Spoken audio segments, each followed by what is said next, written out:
So no matter what you're shooting on, whether it's Sony, Canon, or Nikon, none of them currently have open gate video enabled, which is really popular these days, especially for if you're trying to shoot 16:9 and 9:16 content at the same time. So obviously the option really goes to Panasonic, which are great cameras, but I wanted to show this little workaround that with about a $200 adapter and Sony, Nikon, or Canon, you can get an even larger frame than what OpenGate would provide you on a Panasonic. Now, we'll get into the weeds with it a little bit. You actually kind of can end up getting around a 1:1 aspect ratio, which is like a super OpenGate. It's even taller than the Panasonic frame. I'll show some graphics that I put together to kind of showcase that. But in the meantime, I've got one for the Sony with the Metabones adapter, and I've got one for the Canon here. Obviously, you can use the Sony one on Nikons with the Megadap adapter. But what's really cool is we can then get OpenGate video, medium format OpenGate, and we're actually able to get a larger image frame than anything you can get on any of the Fuji GFX bodies. And it really just pops right off the background. I'm shooting this at 1.8 and it just looks like 1.2 because technically that's what we're boosting to at a medium or at a full frame equivalent.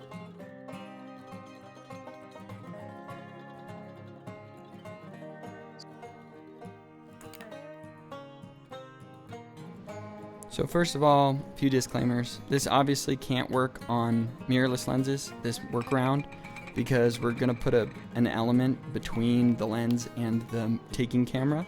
So we can't use our mirrorless lenses, which is a bummer. But I do have a workaround for that we'll talk about later using a vertical anamorphic. Currently, like I said, this works on Canon, Sony, and Nikon mirrorless cameras by using either Metabones or the Canon RF to EF Speedbooster. I know Kip and Beves has some nice Speedboosters as well that would probably do the same thing, but I know for a fact that the Metabones and the Canon have beautiful image quality and don't vignette much at all, even to a medium format field of view. And you can pick up these tumblers at WinderOutdoorCompany.com, link in description. I make them all myself. So with this method, we are using a full frame lens and a full frame camera in a full frame video mode with a 0.71x speed booster. This gives us a medium format readout in video mode and in stills mode, which is huge. It's bigger than anything you can shoot in video mode on the Fuji GFX. Now, there is vignetting with almost every lens. Some lenses cover better than others, significantly. We'll get to that in the lens tests at the end. But more than anything, you can very easily crop almost every lens to a 3.2, which is a medium format readout 3.2, not just a Panasonic 3.2. All lenses, full frame lenses, will cover a Panasonic 3.2 crop. So even if your lens doesn't cover the 0.71x really well, you can always punch into an open gate video mode. Yes, we do lose some resolution in the vignette, but most of these new full frame cameras' video modes are so sharp that we have so much to play with. I use it all the time on the A7 IV, and its 4K modes are so sharp that nobody notices the difference. And like I said earlier, most lenses clear a 3.2 crop of the 16:9 image, giving us a monumentally huge 3.2 frame to play with. It is a genuine medium format field of view, and on lenses that are much faster than really any options for medium format. Because the vignetting is always in the corners, you can actually pull a full 9:16 on pretty much every lens out there, especially primes. Then we can crop around the vignette horizontally as well and get a full width readout at a 2:1 or a 9:16 horizontally and still be cropping out the vignette. I know the name is on the nose, but super open supergate kind of sums it up. And I do have to give it to Canon here. Their optic is top tier. It's beautiful. And their autofocus, eye autofocus, works beautifully on any lens that's EF through the speed booster in medium format mode. Speaking of medium format, with the Fuji GFX, when you're shooting video, you're cropping off a lot of the medium format 4.3 sensor on the top and bottom, because it's not a medium format 3.2 sensor. In our 16:9 video mode, we actually get a much larger video frame than the Fuji GFX, even if we have to crop in around 20% to get the vignette out. Now, that said, I usually can get away with a lot less than 20%, and I love the frames that I'm getting here. Another huge perk is that full frame has really fleshed out its video autofocus. This is using this Metabone Speedbooster on the Sony, so non-native all around, and in the advanced mode, and it's actually doing pretty good at f1.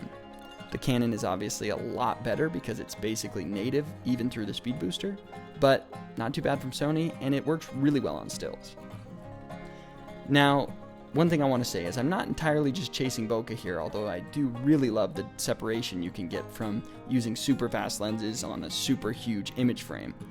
But more than anything, there's actually some really awesome image effects that come with this combo. You get what's called field curvature, which is something you get on Anamorphic, where the corners kind of go back into focus, and I really like the effect that this creates. It adds a lot of swirl to the frame. Right here I'll zoom in, you can see that bench is going back into focus, you can see grass in the front is going out of focus in a very swirly kind of way. And so we can get this really nice swirl with modern lenses that they usually don't have because you're just using the very center. And I just love the effect that that adds to my footage. And in combination with the sharpness and the speed of these Sigma primes, it's just a lovely combination. And if you hate that effect, you can just crop it out. It's that corner 15%. Another beautiful thing about it is that you can get all the sharpness of modern glass. The Metabones technically actually makes your image sharper because it's using less lens per pixel, but being able to shoot this fast, this sharp, really makes the background pop off because there's no smudginess in between. Another artifact to point out is that right where the vignette is getting most aggressive, there's a pretty subtle, I guess you'd call it pincushion distortion, where things start to downward curve and outward curve pretty aggressively. You can correct it in your footage. I usually just crop out that spot anyway, and if it's just in there a little bit, I like it. Here it is with the resolve correction. You can kind of push it out. Or you can add barrel distortion to kind of add a little bit more of an aggressive 3D pop to it, but also using barrel distortion offsets it so that it lines out that downward curve, and barrel distortion just looks cool. Now you can find these online for around $200 to $300. The Sony Metabones is usually around $200, and the Canon you can find used for around $300. I wouldn't buy it brand new unless you really wanted just the pure crispness of a new box, but you can find it for around $280 on people who are upgrading from the C70 to the C80 trying to sell them. Here's one for $284 on Adorama. I personally think it's a better option than the Module 8 tuner, where an adapter adds some elements to your lens and can give you some vintage aesthetics. I think you get some of that with this, maybe not as aggressively or as adjustably, but on top of that you get this awesome medium format frame, and the character is all in the corners, outside of the full frame. I think a pretty strong argument can also be made that the full frame video cameras just are more fleshed out in their video features than anything from Fuji GFX right now. I've shot a lot of portraits with the Canon and the Sony methods. Obviously the video features for Canon are a lot more robust, but the Sony works really great for stills and portraits, which if you're shooting this fast, you're probably going to be shooting some portraits. I'm going to try pretty hard to get it working on Panasonic as well, just because that full super open, super gate photo mode that I can get with these cameras would be really fun to do on Panasonic in video mode. So I'll probably document that as well, but planning on it, not sure if we'll get it to happen. Here are some older shots from my Canon R5 using the Helios with that camera, which was really fun, obviously. No autofocus or anything, but the shots that hit are just gorgeous because the Helios actually covers almost the entire frame with no cropping. You get more like a 42mm f1.3 and all of the beautiful features of the Helios. In summary, I've been using this method on paid video work and portraits for years, and I have received nothing but positive feedback from clients. What I'm trying to show off here is if you use something like the Sirui 1.25x anamorphic adapter, you can then put it on top of the speed boosted image and get a crazy huge frame. This is using it vertically right here, which gives me like not only open gate because we're using the speed booster, even if I crop in here, which crop to a 4:3 or so, you can get a full readout frame and it looks beautiful. This is using full frame with the vertical squeeze with 1.25x, essentially full frame open gate. This is what you get with Panasonic. It's nice, I like it, it's full frame, but I like this so much more. I can crop wide here get a 2.39 to 1. The focus plane goes out towards the corners, which is a really neat effect if you stay within the bounds. Once it's cropped out, it looks really cool. You can get this look with anamorphic too, and that's what's interesting is, technically speaking, anamorphic does the exact same thing as a speed booster in one direction of the frame. That's not exactly how it is, but it squeezes, just like a speed booster, squeezes a larger light circle onto a smaller sensor. Anamorphic does the same thing horizontally. It widens the image horizontally. That's why the background pops off even better. And part of that's because it's skewing it vertically, but also it's just because you're getting a larger image frame. I mean, this, if you calculate in the 1.25x with the anamorphic, vertically like this, we're looking at a huge sensor. Now I'm gonna do horizontal and show you what that looks like. All right, this is what horizontal looks like. And this is going to be as big, if not a little bigger, than an Alexa 65 frame. You can see on the edge here, the focal plane curvature, I guess is probably what it's called, runs back towards the barn there. I mean, this is a huge frame, and this is at f2, but it's not just the speed that we're after, it's that pop off the background. And again, that focal plane decentering where it's going back into focus at the corners. Anyway, just wanted to get that out there and show that. All right, now let's go over some more lens tests in a more controlled setting. These are all I've really got on hand, but we're gonna throw them all on there just to kind of show you the variety of what you can get with this. Starting with the Sigma 50mm f1.4, which is my favorite combo. Obviously this one covers beautifully. This is completely uncropped.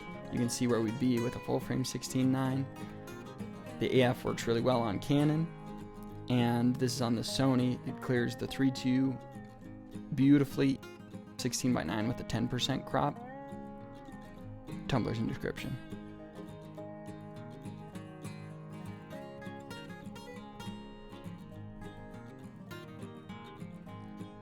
Now let's switch over to the Canon 24-105, which covers okay. It's obviously a zoom, so less to play with, but as you can see, there's a good 4.3 that's usable completely throughout the entire zoom range.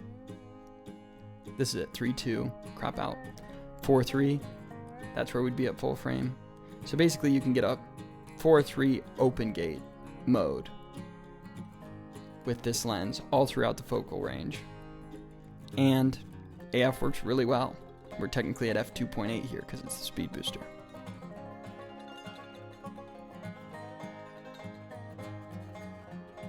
Alright, now this one's a little bit of a wild card. I didn't think it would do much at all. But we're going to pop the Samyang 14mm f2.8 on here.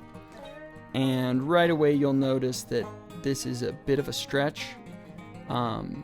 There doesn't cover well at all. This is super wide. That was me tapping the front of the lens. But you can see that there's a pretty heavy vignette, which I kind of like it. It looks kind of cool for like a retro kind of aesthetic. But if we crop to where there's just a little bit of a vignette, we're still getting, again, a much larger 3.2 frame at a 5% crop.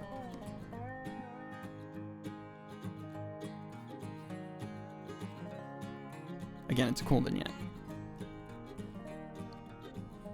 Alright, now moving to, believe it or not, the Sigma 18-35 actually covers medium format surprisingly well in a 3.2 or a 4.3, but only at 35mm. If you zoom out at all, it's completely unusable. But if we crop to 3.2 here, 4.3, boom. Medium format, 35mm, or 2:1 clears really nice as well. Now this beast is the Canon 50 f1.8 with a 1.25x anamorphic. I'm kind of stretching the 1080p image quality on this EOS R pretty hard, but in a better camera with 4K, it's really nice.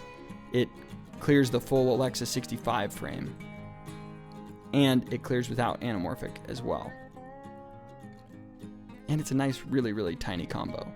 Autofocus works really well on Canon, but the motors are very loud.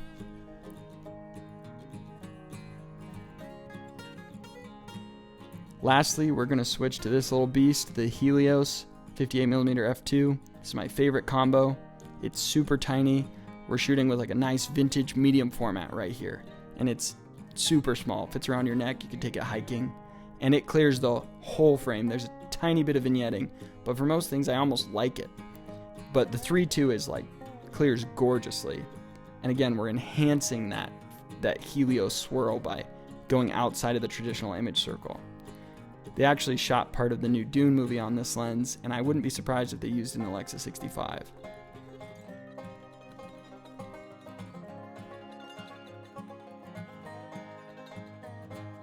Alright, so if you stuck around for that whole video, thank you. You're definitely the target audience for this kind of content. I know it's kind of deep nerd cinematography, photography stuff. So that's kind of the content that I'm going to be creating, because there's so many other creators just absolutely crushing it on like the new releases and stuff like that.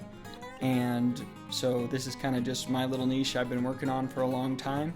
So I'm just going to continue posting lens tests, or various other hacks. We're going to try to do it on the Panasonic. If you have a Pixus or a BMCC full frame, you can use the Kip and Bave adapter if you can get one, or Metabones does make a PL to L mount adapter.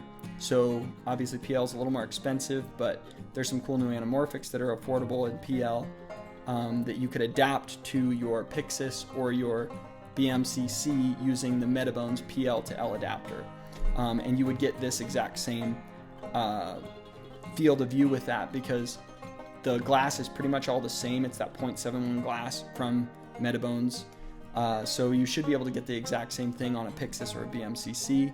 But I want to get it on one of my S5 IIs, so we're going to probably remove that rear shutter mask and see if we can make a custom one, so that we can get all the beautiful features of Panasonic and that small body, and play with that PL to L mount. I believe they have a FD to L mount as well from Metabones, and I would think that the FDs would cover pretty well. Those smaller vintage lenses seem to have really large image circles. So with all that said, please subscribe if you made it this far. And if you want to support this channel and the creation of more content like this, head on over to the links in the description below and pick up one of those custom tumblers from Wind River Outdoor Company. Come Monday, I will be making it for you and shipping it to you. But thanks so much for watching. Also, this is the autofocus on the Sigma 50F 1.4 using the Metabones, and it's backlit, which is kind of hard, so I'm curious if it's going to get me at all. I can hear it working pretty hard, but we'll give it a go. Okay. Wait, hold her better though. I can't tell if she's in focus or not. Can you hold her better though?